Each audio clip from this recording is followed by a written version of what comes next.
Welcome to Season 4 of AIHA's podcast series, The Healthier Workplaces Show, where we explore timely and informative topics about occupational and environmental health and safety. I'm your host, Alejandro Castillo. Today's episode is part of our Luminary Series. I have the pleasure of speaking with industrial hygienist Mary V. O'Reilly. We're going to talk to Mary about her 40-plus years in OEHS and how the field has changed since her career began. Mary received her doctorate in human anatomy and cell biology from the University of Michigan. In the mid-80s, she transitioned to applied science, becoming an environmental toxicologist at Syracuse Research Corporation, and later an industrial hygienist, ergonomist, and environmental specialist at ARLS Consultants Incorporated. She is a founding member of Workplace Health Without Borders and its U.S. branch. As a WHWB member, she has taught 2 occupational health courses at the invitation of the National Institute of Occupational and Environmental Health in Vietnam. She's a fellow of AIHA and the recipient of AIHA's 2016 Alice Hamilton Award. Mary is currently an adjunct professor at the University of Albany School of Public Health. She teaches Occupational Health, Achievements, Continuing Challenges, and Evolving Issues, a course for graduate and upper undergraduate students. Mary, thanks for joining us today. Very happy to be here. Thank you for asking me. So let's talk about the mid-1980s. You shifted from pure research to applied science and started working as an environmental toxicologist. What motivated that transition? Well, basically, was a mixture that I loved science and I wanted to stay in the scientific fields, but I didn't want to move my children to a new place.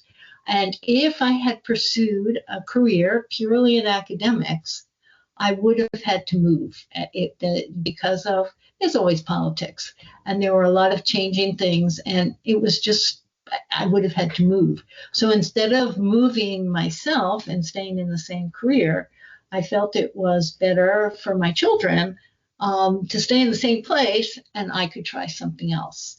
So I guess it's kind of a mix of work, home life, but they all blend together. And I think they do influence the decisions we make. And I don't know that that's a bad thing. And the reason we came to Syracuse is that I wanted to be closer to my parents because I actually grew up in New York City and Long Island. I didn't really want to go back there unless I made a lot more money than I had ever made. So this was a much better place to live, so I could kind of look out for them too. So how did your work at Syracuse Research Corporation prepare you for the later roles in OEHS? Well, I think it was a great preparation. We did a lot of review of pesticides, and that, I guess it was always somewhat of an issue, but I think it became a much bigger issue after I left Syracuse Research Corporation.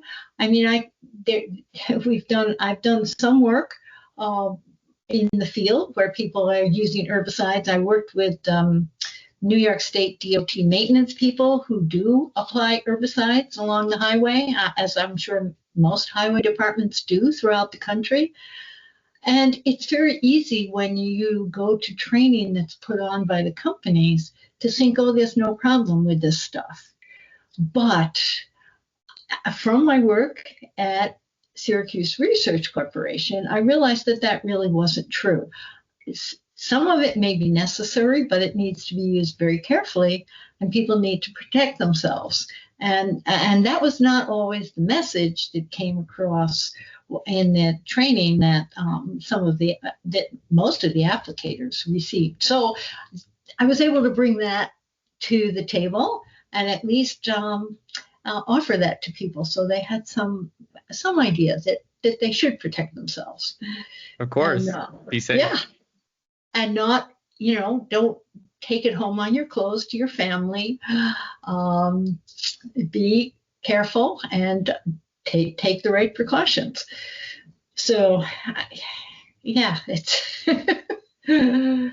so being an environmental toxicologist was very interesting to me, and it kind of grew out of some of the chemical and cell biology work that I did, but it's very different when you're doing applied science than if you're working in a laboratory where you try to control all the different aspects of what's going on. When you're out in the real world, there's very little you can control. Absolutely. You just try to measure what you can. Now, you have worked as an industrial hygienist, ergonomist, and environmental psychologist. Which of these roles challenge you the most and why? Wow, that's a great question. And they're all kind of tied up together in my mind. I think it would be hard for me to pick one of those as the most challenging. I think partly because each of those areas maybe protect a different piece of either ourselves or our environment. But since everything is all tied up together, all of those pieces are really important to protect. As my training in human anatomy gave me an understanding of how the human body is put together, I really enjoyed watching people work and seeing their structure, their bones, the muscles, the tendons, and how they move, and how that affects their ability to continue moving and to move without pain. And so that is a really interesting thing for me to try to figure out. I think it's very challenging because it's impossible to measure someone else's pain, but you're really trying to get at that. You want to prevent people from being in pain because that's the first step towards having a musculoskeletal injury. So you really can't measure that directly, but if you understand how the body is put together, you can kind of anticipate what kind of sustained awkward postures or what kind of repetitive motion or what kind of force the body is exerting or is being exerted on the body would result in some damage that would progressively lead to pain and, unfortunately, to disability in some cases. So that is challenging. Industrial hygiene, the measuring wasn't so challenging for me because that was part of my science training all along. But what was challenging for me was understanding the industrial processes. And I think that's one of the real strong points of industrial hygiene. I love talking with industrial hygienists because they understand how things are made. And that's something that many, many people don't know. I mean, they might be interested in, but they don't have the opportunity to know that. And that is part of what industrial hygienists need to know. And it's part of what I needed to learn as an industrial hygienist. Because if you're trying to improve the environment for the worker, you need to know what it is they're trying to achieve and what processes they're using. So that addresses industrial hygiene, and the environment just affects all of us. I mean, it's an exciting place to work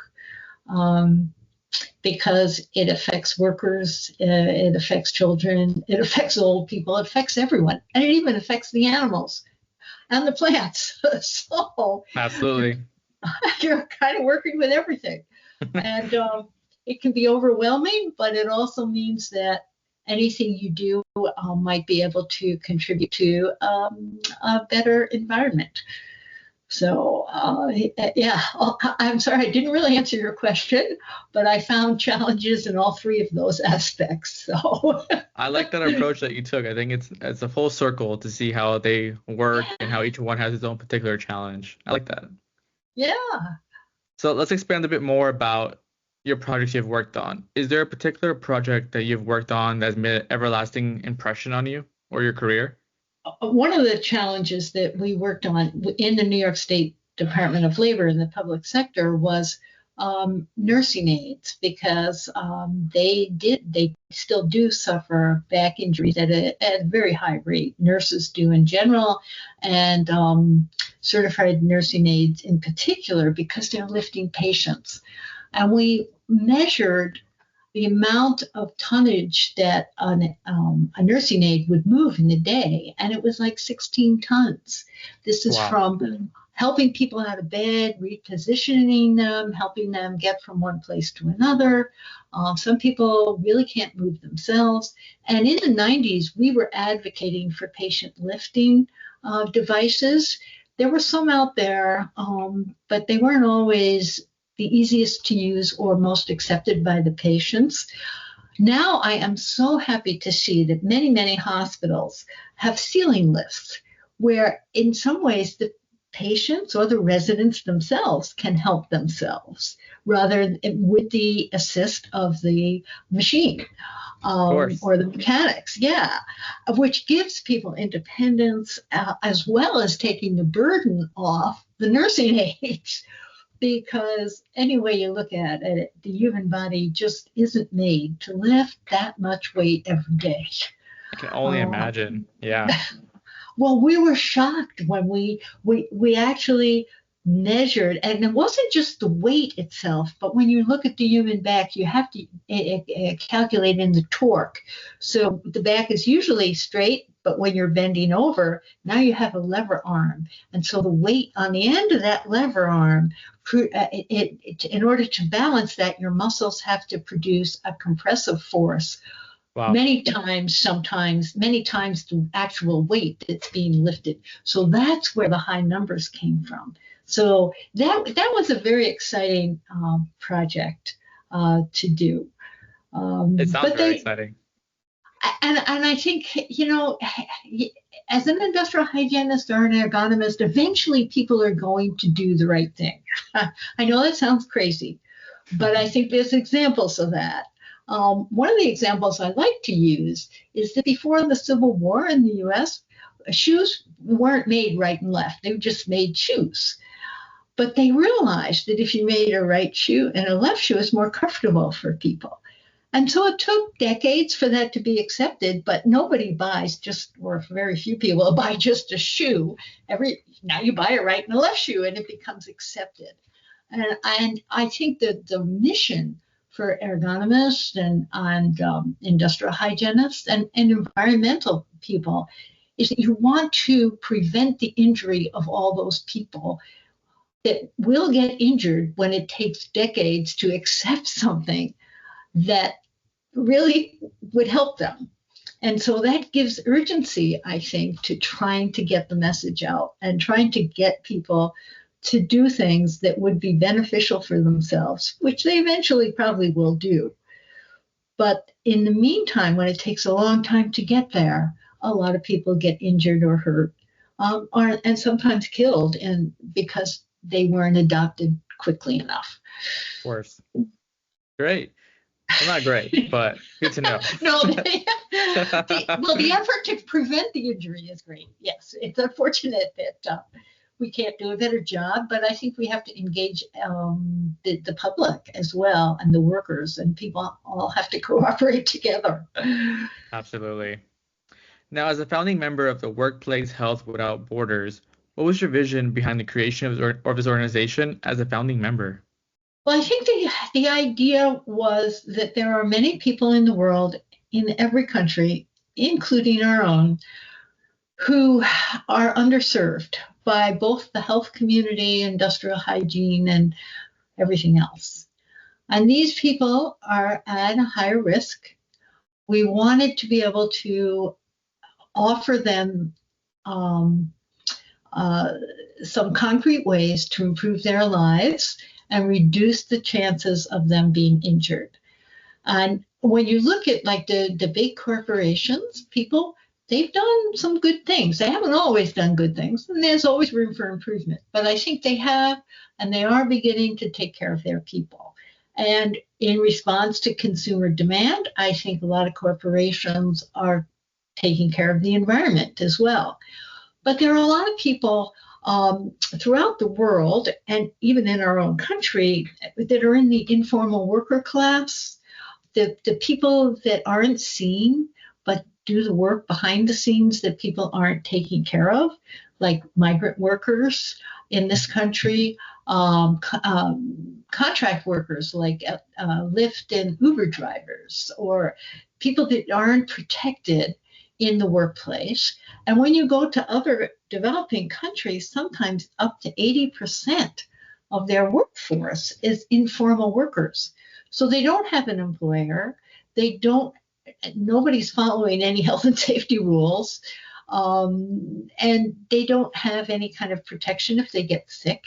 They don't have any health care.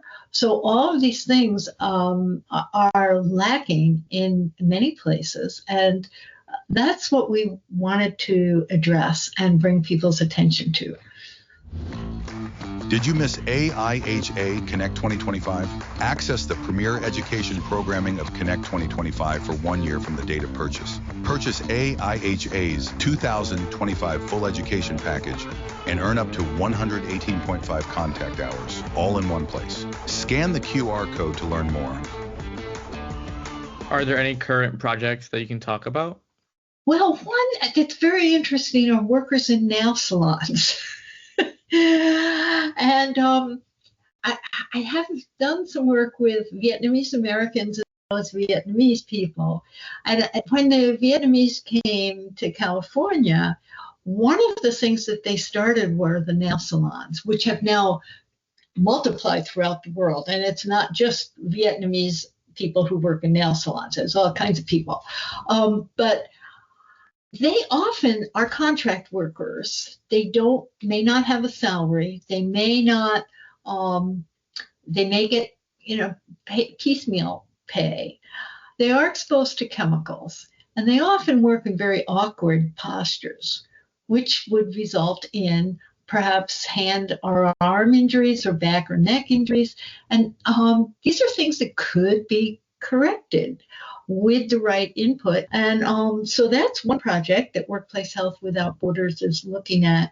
And we do I've worked with a professor from Vietnam, and her students have gone out and interviewed, I think it's 42 nail salons in Hanoi, with a big questionnaire about injury rates and what do they do and how do they get paid and how can they take breaks and what postures do they have to work and what chemicals are they working with. So that's an example of really a worldwide situation where you have informal workers that are exposed to serious hazards in the workplace that could be corrected without, if people know what to do. And I think if we could get up the collective will to do the right thing, it would not be that hard to protect these workers. So I think that's one example. Garment workers is another example. And the history of garment making is fascinating, because when I was growing up, there was a big garment district in New York City. It's kind of strong. It's a couple blocks. It may come back someday, but it's not as big as it used to be. And all of that went overseas. And the structure, the corporate structure and the intricacy of supply chains makes it very difficult to actually measure for a piece of clothing what happened to the workers who made it. So there's a lot of opportunities to do things like this. And I would like to really engage consumers, because they have a lot more power than anyone has individually, but collectively consumers do have a lot of power. And when they decide that they want to buy products that are safe for the environment and don't hurt the workers who made them, they can make a big impact in the supply chains and the health and safety in the workplace. So it's a lot of possibilities out there to try to get people together and protect workers' health. Absolutely. I think it's a mission that we should all strive for. Yeah, and we all need to work together. Nobody could do it by themselves. Absolutely. We have to come together. Yeah. So it's an opportunity to bring people together, I think. So in 2016, you received AIHA's Alice Hamilton Award. What did that recognition mean to you personally and professionally? Wow, I was so, I felt so honored and so overwhelmed by the honor, because I love Alice Hamilton. And I thought I would like to tell a story about Alice Hamilton that many people don't know. We all know the great work she did with silica exposure and immigrants. But one of the things that I found really interesting is her role in the development of, or in trying to prevent the development of tetraethyl lead, And the story is so interesting because back in the 1920s, when automobiles were getting going after the First World War, there was a lot of engine knock, and they didn't like it. And so they were looking for a way to prevent it. It could have been prevented with ethanol, but General Motors and Standard Oil of New Jersey wanted to find something that they could patent. And so they tasked Thomas Midgley with the fact with looking for that. He was a chemist, and he found this tetraethyl lead. And they said, oh, no problem. But unfortunately, there were several workers who died in New Jersey, and many others got sick making this stuff. But the big bosses, Charles Kettering and Thomas Midgley, said, oh, no problem. You can wash your hands in it. You can drink it. It wouldn't hurt you. And Alice Hamilton and other public health figures debated these people. The public health community in the 1920s knew that tetraethyl lead was not good for people, not good for the planet. And they tried to convince the Ethyl Corporation not to promote this. But the lure of making money was much stronger. And so this was promoted.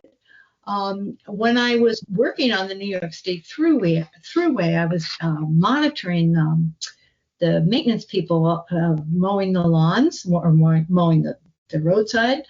And we were collecting dust, and we did a metals analysis, and we actually detected lead, which was like, hey, wow. Oh, this is weird. But it's from the exhaust of all the cars that were going back and forth for decades. And when you think about that in our cities and the damage that was done by the lead put into our atmosphere, you really go back, and I wish people had listened to Alice Hamilton, because she was, along with other people, saying this is not a good thing. But I think part of the lesson is, too, you don't always win debates. You don't always win arguments. You still have to try to convince people what you think might be best for them and to engage them in that conversation. Even when you don't succeed, you've got to just keep trying. So it's a story about Alice Hamilton that I really like. And I think it's good to let people know that, because good guys don't always come out on top. That's true. Unfortunately. So, you still have to try your best. Are you interested in delivering effective hearing conservation programs? AIHA, University's Advocate for Hearing. Key Opportunities to Advance Hearing Loss Prevention course will be taking place on October 8th. Register today. You currently teach at the University of Albany School of Public Health. What do you enjoy most about teaching the next generation of OEHS professionals? Oh, I think I enjoy their enthusiasm and their underlying desire to help people. It is a very delightful thing to discover in young people, and I think a lot of people that go into public health are motivated by those things. I do find my students really inspiring. Many of them are the first in their family to go to college, and they want to go out there and make the world a better place, and they're willing to work to do that. So I guess it's a job, but to me it's really one of the more rewarding things that I do in life. And I'm always surprised, even on Zoom or I've taught on Zoom, electronically for decades. And even doing that, when you have that contact with people, I get to know the students. I might not recognize them on the street, but I get to know them. And that is a real privilege, I think. And, the world well, the world's a crazy place, and maybe it always has been, but I think there's a lot of hope with the young people coming up. They have a big task in front of them, but Of course. I think at least many of them are up for it. So it could be good. So walk me through the process. How do you prepare students to meet the evolving challenges of workplace health and safety? I think part of it is hearing what they're thinking, letting them express their thoughts and understand their thoughts about what they want to do. I often end my classes with a meditation, and that is, I don't think we appreciate as much as maybe we should how much we are in each other's hands. And so I say, okay, well, we probably all had lunch or breakfast today. Where did the food come from? And stop and think, how many pairs of human hands touched that food before it got to your plate? So you have all kinds of people, the farmer, the people that harvest, the people that transport, the people that prepare it, and and finally you go to the store and buy it. So there's a whole group of human hands. That's how the food got there. If you think about we're in a building, how did that get there? Construction, the thousands of people that work in construction and all the materials, from materials labs with the new materials that people are discovering to wood and concrete that we've had for thousands of years. But people's hands had to touch all of that, and they had to make it into something where we could live. And the same for our clothes. And so I think if we could appreciate how many pairs of human hands touch us pretty much every moment of our lives, we would begin to appreciate workers. And we are all together in this. And so I think that, I hope that inspires them. But I think that they're inspired already, which is why they went into public health. And they I hope so. They're the future. I sometimes do a class on the history of public health. And I love all of the things because we always have great discussions about AI driving cars, and would you buy a car for AI? It was, would you trust that? And there's always groups that do, groups that don't. I don't know the answer, but I love to hear the students discuss it. But the class that always gets me is the class on vaccines, because the students in public health want anyone to die. And it's very hard for them when they learn that, well, yeah, some people do die from vaccines, but that's a lot fewer people than if you didn't have vaccines. So how do you weigh that? How do you weigh that? You want everyone to be safe, and they do want everyone to be safe. That's what they want. But sometimes people aren't safe, and how do you do the best you can to keep as many people safe as possible? So I think it's an ethical question that maybe there is no answer to. You just try your best.